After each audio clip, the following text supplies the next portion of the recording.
Tem uma cena que, olha, talvez seja familiar para muita gente. A luz do quarto tá apagada, sabe? A única iluminação vem da tela do celular. O dedo só rola, rola, rola. E no meio de centenas, talvez milhares de amigos online, surge uma sensação estranha.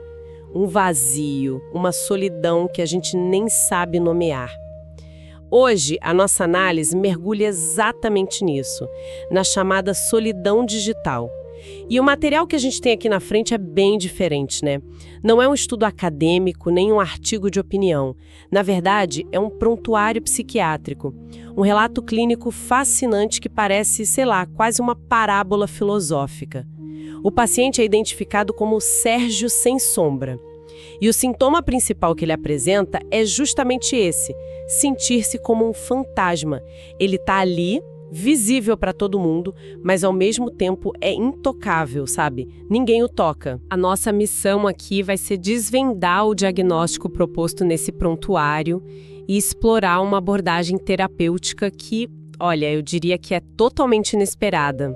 Ela usa a sabedoria de um mestre antigo, Confúcio, para tratar um problema do século XXI. E o que torna este material tão singular é justamente isso. A gente não está lidando com uma teoria abstrata.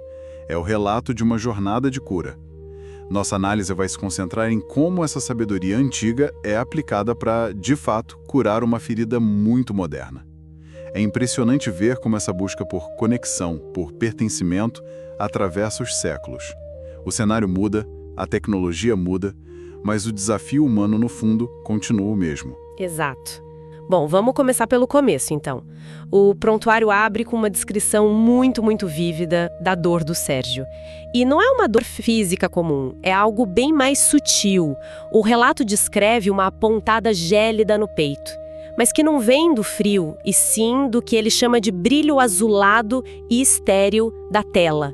É uma linguagem quase poética se não fosse tão angustiante. Essa imagem é poderosa, porque ela captura a essência da experiência dele, né?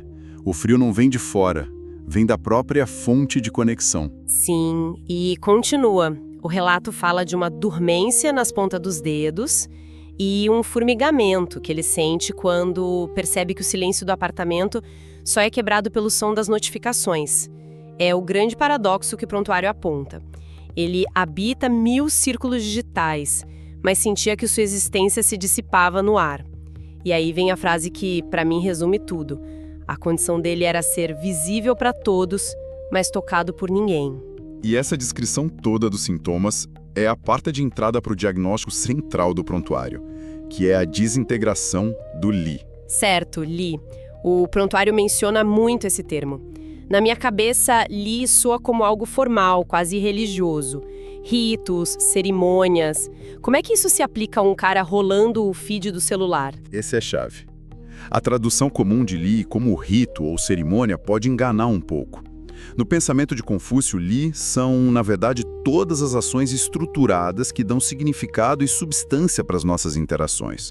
Vai desde, sei lá, um grande ritual de estado até a maneira como você serve chá para um convidado. São os comportamentos que ancoram a gente na realidade compartilhada. O problema do Sérgio não é a falta de grandes cerimônias, mas a perda dos pequenos ritos diários, aqueles que nos fazem sentir reais. Entendi. Mas então, um like não seria um rito moderno? Um comentário, um compartilhamento? Aí é que está o ponto central do diagnóstico. O prontuário argumenta que não, porque falta um componente essencial: a sinceridade e o corpo presente. No confucionismo, fazer o ritual de forma mecânica, sabe? Sem a intenção correta, não tem valor algum. É oco. E essa é a ponte perfeita para o problema do like vazio. É um gesto sem peso, um ritual sem alma. E a vida do Sérgio estava repleta desses rituais ocos. Entendi. É a ação desprovida de intenção, de presença. O prontuário aprofunda nisso com outra ideia, a da retificação dos nomes. Certo. Exatamente. E isso está diretamente ligado ao Li. Mas, de novo, parece simples demais. O problema dele é só chamar as coisas pelo nome errado? Tipo, chamar um contato online de amigo? Nomes era uma obsessão. Ele dizia que o primeiro passo para governar um estado era esse: Se o governante não age como um governante, se o pai não age como um pai, as palavras perdem o sentido. E aí o caos se instala na sociedade. Ok, agora a escala do problema ficou bem maior. E o prontuário faz uma analogia genial com isso. O mundo digital do Sérgio é um reino em caos. Um reino onde as palavras-chave, amigo, conexão, comunidade, perderam seu significado real. Ele chama de amigos o que são, na verdade, meros espectadores. Ele chama de conexão o que é apenas transferência de dados. Essa dissonância constante entre a palavra que ele usa e a realidade que ele vive cria o que o relato chama de um abismo em seu centro. É nesse abismo que a identidade dele se perde, porque ele busca validação em palavras que se esvaziaram de sentido. Uau! Um reino em caos? Isso muda completamente a perspectiva. Não é só um cara triste com o celular. É alguém vivendo num colapso de significados. E é aí que entra o tratamento. A parte mais cinematográfica do prontuário. Sem dúvida. A intervenção terapêutica é descrita de uma forma muito simbólica. Sim, a sessão acontece num cenário mental muito específico. O relato nos transporta para um bambuzal fechado, numa noite sem estrelas, com a única luz vindo de lanternas de papel com um brilho dourado. Dá para quase ouvir o som que o prontuário descreve, dos caules de bambu que rangem como ossos antigos. E nesse lugar Sérgio encontra Confúcio. O interessante é que o mestre não está num pedestal, dando um sermão, nada disso. Ele está simplesmente preparando o chá com uma precisão que beirava o sagrado. O relato é detalhista. O inclinar do bule, o vapor dançando na luz, o som da água na cerâmica. É um ritual em si. Exatamente. A terapia não começa com palavras, começa com uma ação. A cura começa com a observação de um Li sendo executado com perfeição e sinceridade. E a primeira lição vem de uma analogia. Confúcio olha para o Sérgio e fala sobre música. Se uma nota é tocada fora de seu tempo, toda a canção se perde. Ele não fala de likes, de redes, de nada disso. Ele fala de harmonia, de ritmo. O que ele quer dizer com isso? Ele está dizendo que a vida do Sérgio se tornou uma canção dissonante. Cada interação digital é uma nota fora de tempo. Ele busca atenção imediata, responde mensagens enquanto faz outra coisa, vive numa assincronia constante. A cura, portanto, não está em adicionar mais notas ou tocar mais alto, mas em reencontrar o ritmo certo, a presença no momento certo. E a cerimônia do chá é o primeiro exercício prático disso. Mas o que preparar um chá tem a ver com a solidão dele? Honestamente, à primeira vista, parece uma fuga da realidade, não uma solução. É o contrário. É um mergulho radical na realidade. O significado da cura, segundo a análise do prontuário, não é desligar o mundo ou demonizar a tecnologia. A chave é reconsagrar o cotidiano. O caos interno do Sérgio, essa sensação de se dissipar, vem de ignorar esses pequenos ritos que dão ordem e peso à experiência humana. Preparar o chá com atenção plena é o antídoto direto para rolar um feed com a mente dividida. É um ato de presença total.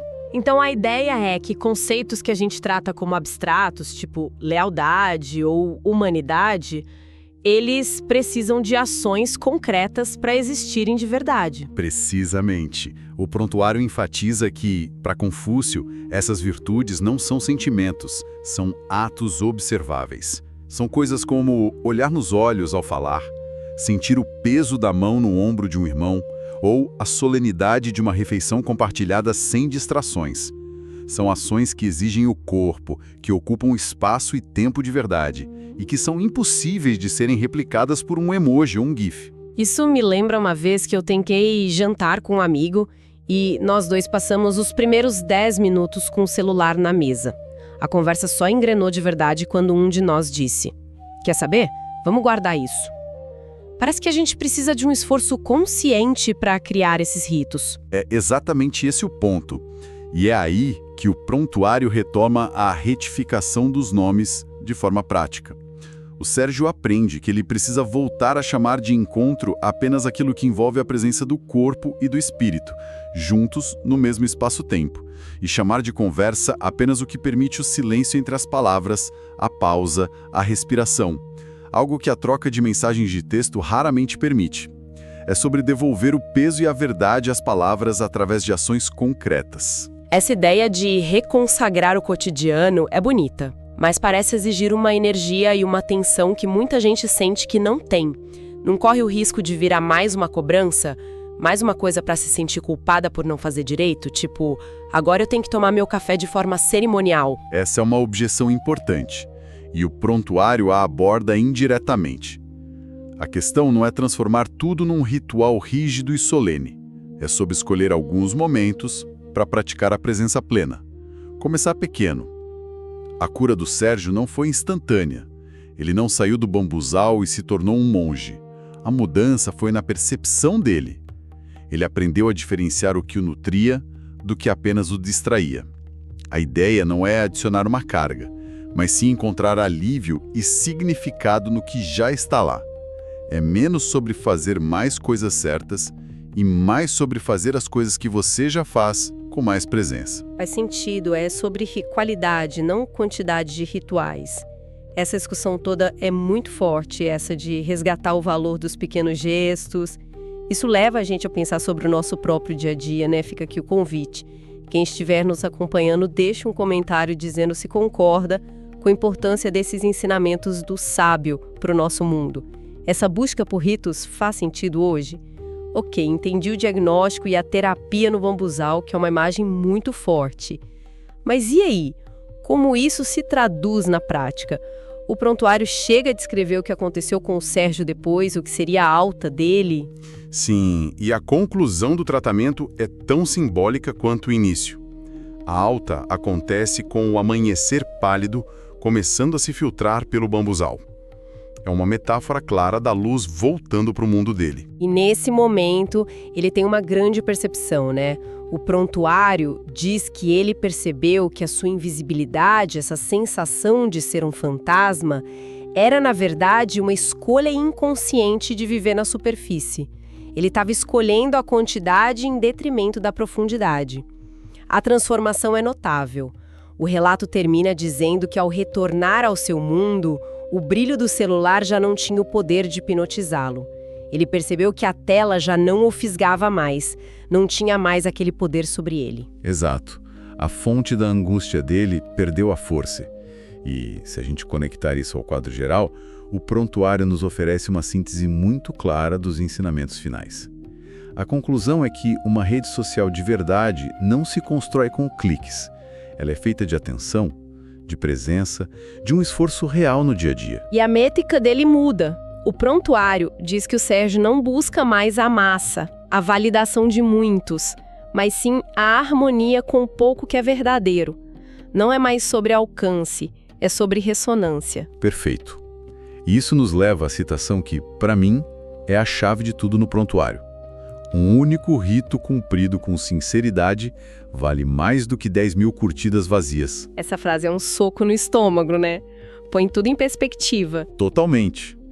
E a resolução final para o Sérgio é que o homem que honra seus laços terrenos, que pratica esses pequenos ritos de presença, jamais caminha sozinho.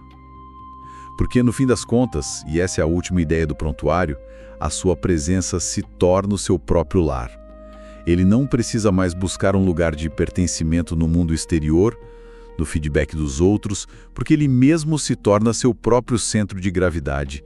Ele encontra o lar dentro da sua própria atenção focada. Então, o que esse prontuário todo nos mostra, a jornada do Sérgio é como um mapa. Um mapa que começa com o diagnóstico de uma alma desconectada, anestesiada pela tecnologia, e termina com a cura sendo encontrada na redescoberta de rituais que são fundamentalmente humanos, físicos e tangíveis. É uma volta ao corpo, ao presente, ao que é real. Sem dúvida. E este prontuário mostra a jornada do Sérgio, mas lança uma questão para cada um de nós. A história dele nos convida a perguntar: quais são os nossos bambuzais particulares? Em quais pequenos rituais do nosso cotidiano? Talvez um café sem o celular na mão, uma caminhada prestando atenção ao redor, uma conversa onde realmente se escuta. a gente pode reencontrar o peso do que é real antes que também nos tornemos sombras em nosso próprio mundo. E com essa reflexão, a gente fecha a nossa análise. Foi uma imersão profunda neste relato clínico tão singular. Para não perderem as próximas, lembrem-se de se inscrever no canal e ativar as notificações. Agradecemos a companhia e até a próxima!